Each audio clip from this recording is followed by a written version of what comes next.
I'm going to show you exactly how to generate $10,000 per month trading options, specifically selling put options. Now, this exact strategy has generated me over 6 figures last year, and I'm gonna show you exactly how you can implement it this year in 2025. Now, take a look at my portfolio. We're currently trading at 682,000. Took a little dip last week, and we are now rebounding. And I plan on turning this into 10 million. So if you haven't subscribed, hit that subscribe button down below to follow along the journey. And also, if you get any value out of this video, please hit that thumbs up button for the YouTube algorithm. It really helps the videos get out to more people. Now, if you do want my options and stocks plays directly to your inbox for free, click that first link in the description. I'm also going to be announcing my one-on-one mentorship on that email, so make sure to get that. And then also, if you have any questions throughout the video, you could comment down below or message me on Instagram or Facebook. I answer all DMs and comments. So let's go ahead and get into it.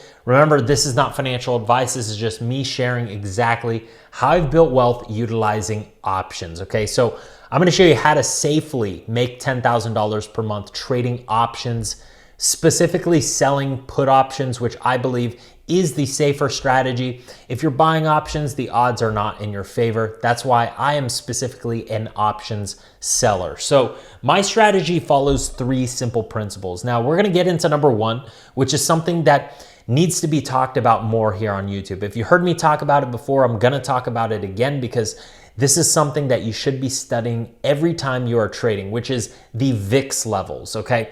So let's just say you have 50K or 100K. You're not just going to invest all of that money into one trade. You're not gonna place it into 5 trades right now, right? It's really gonna depend on where the market is at and how much fear is in the market, because the more fear that's in the market, the better, especially for options sellers. So let's take a look at VIX. And I want to show you exactly how I look at it. So what this is the fear and volatility index of the S&P 500. When this thing goes up, that means a lot more people are fearful on the markets. And what happens? This thing actually spikes, okay? And that presents great opportunity for option sellers, for people looking to dollar cost average into their favorite stocks and what have you. So I'm going to show you exactly what happened back in August when we spiked up here on the VIX to $67. This was the highest spike in the VIX, in the fear and volatility index, since the 2020 crash, okay? Now, if we take a look at QQQ, we could see back in August, all right, we went from, let's just do the, let's actually do the price range, okay? We went from here all the way down to here in the matter of days, okay? 15%. We were down 15% in the NASDAQ 100. And as you could see what happened on the VIX. It just spiked up, okay? So we're able to kind of foresee and foreshadow how much fear is in the market and adjust our capital allocation based off that. Now, based off of this, what you should have been doing here is going all in, okay? If you went all in here, right, when the VIX spiked to 67, which is a rare occurrence, what happens is fear always subsides. Fear always reverts back to the mean, which is about roughly around $15 on the VIX. Okay, you could have seen, okay, I'm gonna go all in right here, and that would have been the same date. Let's even go to pinpoint the date. This was August 5th. All right, on QQQ, this candle right here was August 5th. We hit an all-time low right there, okay? So you could easily basically said, hey, go all in, and you would have made a lot of money, especially if you just held until now. You would have probably doubled your money, especially with options, okay? And in this point, you could have been buying options, selling options. They would have all worked in your favor. Now, how I play that is basically I scale my capital according to VIX levels. So you may want to screenshot this or just kind of save this somewhere, but this is a rough guesstimation of kind of how I follow the VIX. If the VIX is between 10 and 15, that means there's absolutely no fear. The market is probably making all-time highs. And I like to have, for me, roughly around 50% allocated. Now, for you, if you want to be safer, 25 to 50% allocated, okay? So this is going to depend on your risk tolerance. When the VIX is around 15 to 20, I'm about 75% allocated. That's usually where I'm at. 50 to 75 is a good range. And then when the VIX is above 20 to 30, I'm 100% allocated. And when the VIX is above 30, like back when this happened, okay, this is when I'm searching for new cash in my checking, savings, and I'm putting it into my brokerage account, new cash, and allocating that cash into my favorite stocks and options, okay? So that is kind of how I play the VIX, and that is how you should look at it. Now, what we're doing right now, we're currently trading at 1596, so we're around that 15 to 20 mark. So, you know, roughly I'm 75% allocated now, okay? Now, when this breaks 15 and starts going even lower, I will start taking some cash off the table, but we haven't done that yet. And that will probably happen when VIX or when the QQQ, you know, goes to around all-time highs or tests all-time highs. All right, so that's the very first thing. Now we could actually get into the charting. You probably wondered, you know, what are these blue bands on your chart? This is the second thing that I do, is I put my favorite indicator, which is the Bollinger Bands. Okay, you could just type in Bollinger. I'm here on TradingView. Bands, and as you can see, you press that and boom, it pops on these bands. And what these bands do, okay, is they move with the stock, right? But what happens is that the stock is 95% likely to stay within the bands, okay? These are 2 standard deviations away from the average price of the stock. And what that means is, again, the stock is going to 95% of the time is going to stick in between the bands. Sometimes 5% of the time it does break below the band or above the band. And every time that happens, every time that has happened, the stock reverts back to the mean or sucks back into the band. So as you can see here on August 5th, we broke that bottom Bollinger Band. That would have been a good indication to start laying on more trades, right? Boom, we sucked back in. We had an awesome rally there, okay? We did that back here on January 13th, right? We kind of had that meltdown, that little pullback. We broke out of the lower Bollinger Band and we sucked back up and had a nice rally, okay? So what I like to do is sell options when this happens, right? I'll go ahead and sell a cash secured put down here. Let's just say at 495. And as long as the stock doesn't go below this, maybe I'll go to 490. As long as the stock doesn't go below this, I make premium, okay? Now I'm gonna show you how to do that now that we did the Bollinger Bands. We talked about VIX and kind of the fear in the markets, right? Because this is going to affect individual stocks. Wherever the market goes, the stocks that I personally trade that I'm gonna show you, the 3 stocks, are going to move with the market. So I like to choose a mix of safe, medium risk, and high risk stocks. Safe stocks, I can make 1.5% per month in options premium. Medium risk stocks, I can make 4% per month in options premium. And then riskier stocks, I can make 5.5%, sometimes even 7% or 10% in options premium. And I'm gonna go into those specific stocks now. So the first stock is going to be Apple. This is gonna be your safe bet. This is gonna be your blue chip, 1.5% a month type of stock, okay? And right now presents an awesome opportunity. We have broken below this bottom Bollinger Band.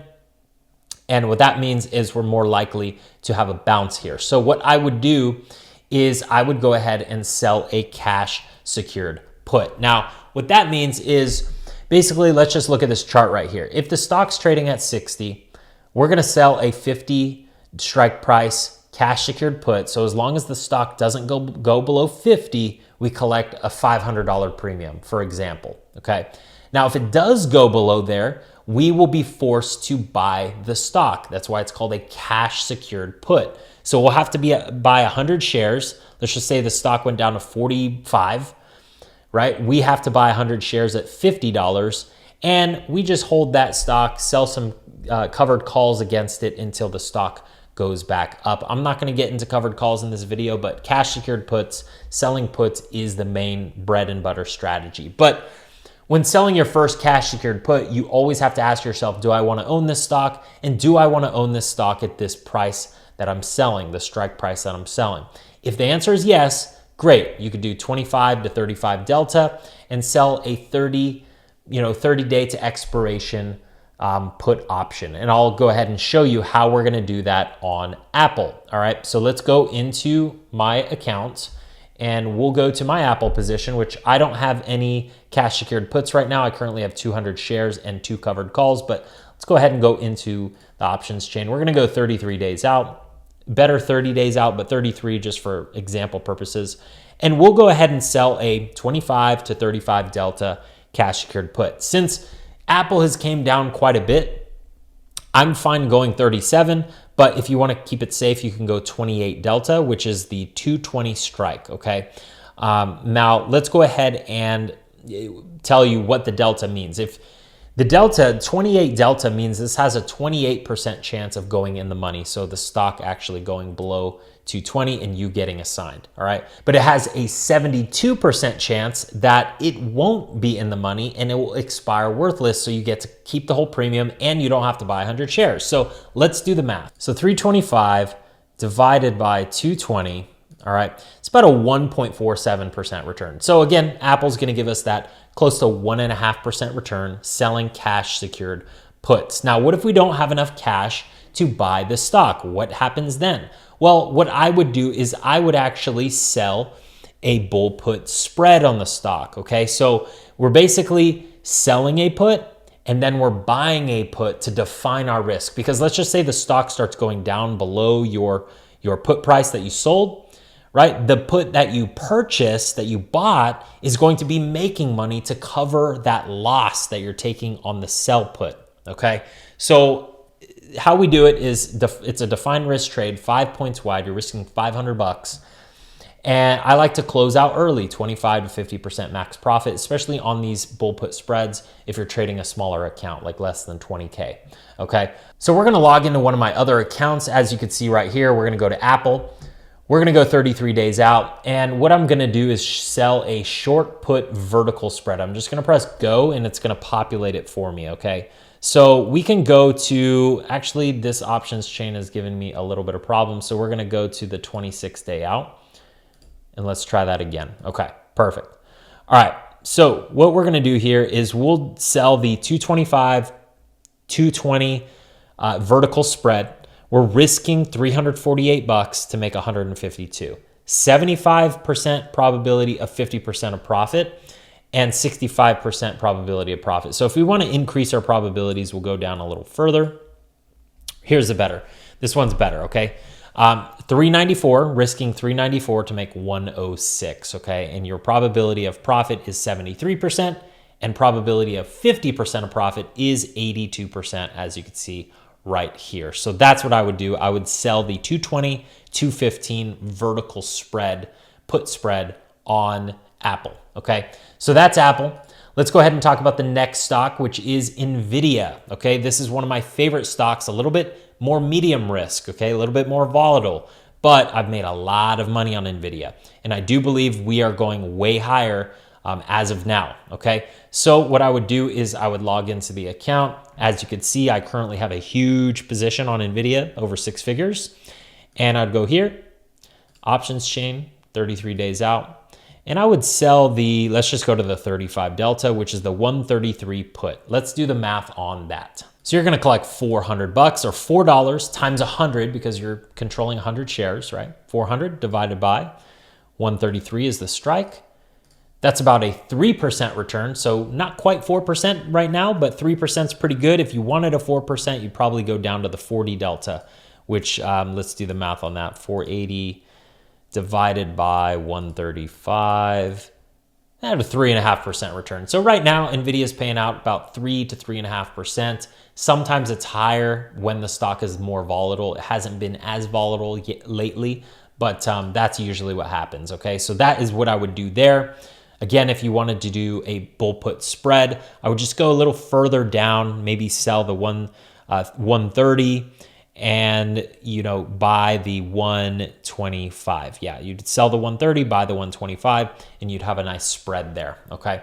The last stock that I would trade is Tesla. Now, this one is going to be the most volatile. Great company, great fundamentals, PE ratios, you know, around 100, but it is a high growth stock. And Elon does have good relationships with the president, okay? So this is definitely going to be good going into 2025 and 2026. Now, let's go to the options chain and see how much option premium we can collect, okay?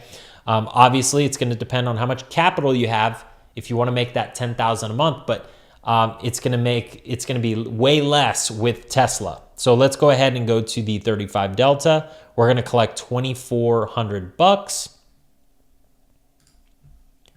So 2405 divided by 405 is going to give us about a 5.9% return, okay? So you would roughly need, let's just round up, say 6%, okay?